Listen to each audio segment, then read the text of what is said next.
Hello friends, तमारू स्वागत है मारी चेनल कृष्णा टेस्टी टेबल में। तो तमे वडापाव, दाबेली, बर्गर पण बहु खाधा हशे। शुं तमे सूरत आ famous street food time pass recipe क्यारे ट्राय करी छे? तो आ एकदम सिंपल एवं पाव સાથેનો નાસ્તો છે। હેલ્ધી બનાવવો હોય તો તમે મલ્ટીગ્રેન બ્રેડ સાથે પણ બનાવી શકો છો।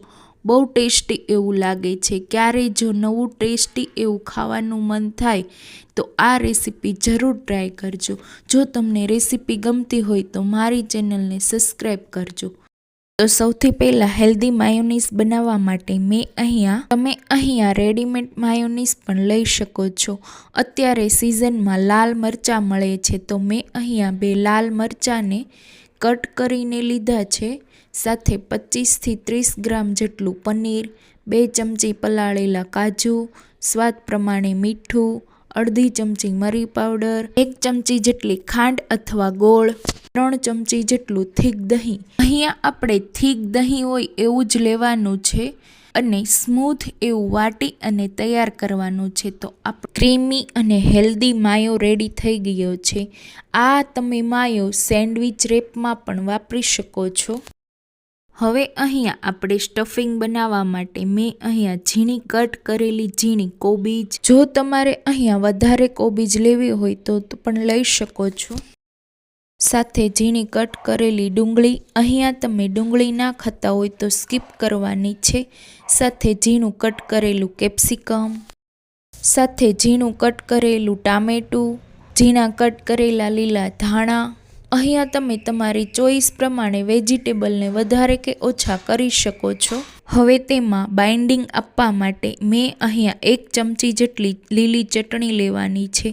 જો તમે વધારે તીખું ખાતા હો તો 1 થી 2 ચમચી જેટલી વધારે પણ લઈ શકો છો। સાથે 2 ચમચી જેટલો માયોનીઝ ઉમેરવાનો છે, જરૂર લાગે તો વધારે ઉમેરીશું। 2 ચમચી જેટલું ઇટાલિયન સિઝલિંગ, 1 ચમચી જેટલો ચીલી ફ્લેક્સ, અડધી ચમચી જેટલું મીઠું, સાથે 1 ચમચી જેટલો સ્વીટ ચીલી સોસ ઉમેરવાનો છે। જો તમે સ્વીટ ચીલી સોસ ના વાપરવો હોય તો આ રેસીપીની થોડી સ્પાઇસી બનાવવા માટે તેની જગ્યાએ શેઝવાન ચટણી પણ ઉમેરી શકો છો। પણ આ રેસીપીમાં માત્ર 1 ચમચી ચીલી સોસ એડ કરવાથી ટેસ્ટ બહુ જ સારો આવે છે। વધારે મેં અહીંયા 3 થી 4 ચમચી જેટલું માયોનીઝ ઉમેરી મિક્સ કરી સિમ્પલ એવું આપણું સ્ટફિંગ રેડી કરી લીધું છે। આ ટેસ્ટી નાસ્તોમાં રોટલી લઈ શકો, પરાઠા લઈ શકો અથવા મલ્ટીગ્રેન બ્રેડ પણ લઈ શકો છો। હું અહીંયા આ નાસ્તો સ્ટ્રીટ સ્ટાઇલ બનાવી રહી છું, એટલે મેં અહીંયા લાદી પાવ લીધા છે। તો અહીંયા આપણે વ્હાઈટ સોફ્ટ પાવ લેશું, વચ્ચેથી કટ કરી અને રેડી કરી લેશું। હવે સૌથી પહેલાં આપણે બટર લગાવવાનું છે, એના પર આપણે ગ્રીન ચટણી અને માયોનીઝ લગાવવાનું છે। અહીંયા તમે રોટલી કે પરાઠા પણ લગાવો તો સેમ પ્રોસેસ પણ કરવાની છે। આ રીતે બટર લગાવી દીધું છે, તેના પર ગ્રીન ચટણી, જો તમે બાળકો માટે બનાવતા હો તો ચટણી ઓછી લેવાની છે। અહીંયા તમારે ચટણી અને માયોનીઝ અને સ્ટફિંગ બનાવો ત્યારે મીઠું વધી ના જાય તેનું ધ્યાન રાખવાનું છે। સાથે આપણે આમાં વેફર્સ પણ ઉમેરવાના છીએ, એટલે એમાં પણ મીઠું હોય છે, એટલે આપણે બધામાં બેલેન્સ કરીને મીઠુંને ઉમેરવાનું છે। તો આ રીતે ચટણી અને માયોનીઝ લગાવી વેજીટેબલનું મિશ્રણ છે તેને એક સાઈડ મૂકી દીધું છે। મિશ્રણને સારી રીતે સ્પ્રેડ કર્યા બાદ તેના ઉપર આપણે આ રીતે ચીઝને ખમણી લેશું। 1 થી 2 ચમચી જેટલું જ ચીઝ ઉમેરવાનું છે, બહુ વધારે નથી ઉમેરવાનું, અને આ રીતે કવર કરી દેશું અને ઉપરની સાઈડ બટર લગાવી દેશું। પછી આપણે તેને ગ્રીલ કરવાની છે, તો હું અહીંયા તવા પર શેકી રહી છું। જો તમારી પાસે ગ્રીલર તવો હોય તો તેના પર પણ શેકી શકો છો।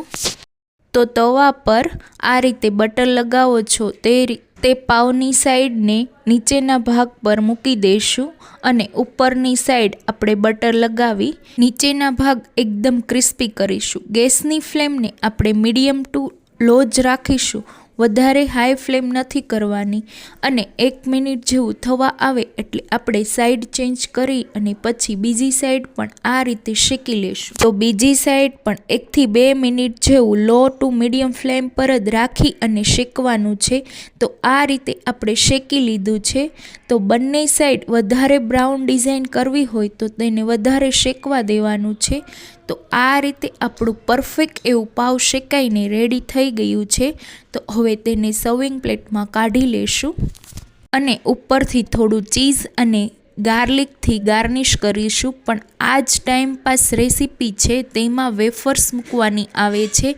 તો તમે કોઈ પણ વેરાયટીની સોલ્ટી વેફર્સ મૂકી શકો છો. તો આ રીતે મેં અહીંયા લેઝની ક્રીમ એન્ડ ઓનિયન વેફર્સના થોડા પીસ લઈ આ રીતે વચ્ચે મૂકવાના, એટલે ટેસ્ટી લાગશે. સોફ્ટ ક્રીમી એવું મિશ્રણ થશે. પાવ પણ સોફ્ટ હોય છે અને ક્રિસ્પી એવી વેફર્સ, એટલે કે બંનેનું કોમ્બિનેશન બહુ સારું એવું લાગશે. તો આ સોફ્ટ બ્રેડ સાથે પણ બનાવી શકો છો. આ રીતે આપણે ચટણી અને માયોનીઝ સાથે સર્વ કરીશું.